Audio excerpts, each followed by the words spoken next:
Now for all of us that are kind of sad about a manual not coming to the GT500, we're actually going to see the possibility of getting one in the Z06. Now excuse the mess around here, if you guys are new around here, I've just moved, so everything's kind of all over the place. But first, I'm Daniel, welcome to Car Quickie. Car Quickie's the #1 channel to get car news in just minutes. Make sure to subscribe, I want to see us by 4:35 by that next upload. Now let's get right into this video.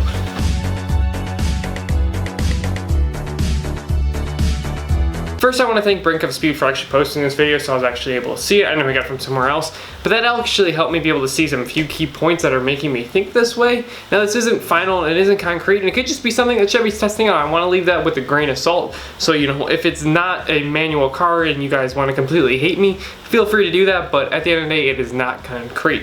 But you can see in this video, as it does roll back, as it gets to that stop, we're going to see that they're going to also be feathering that clutch as it's getting ready to take off.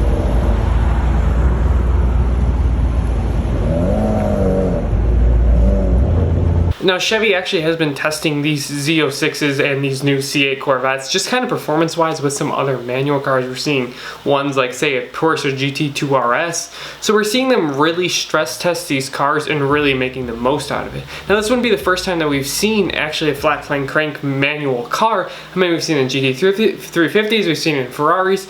You know, these flat plane cranks are kind of, it's the best thing you can do with the manual transmission. So if you guys actually do want a manual for the Z06, or would you prefer the automatic? Let me know in the comments down below. Sorry for that lack of uploads, but thank you for stopping by and you guys have a great one.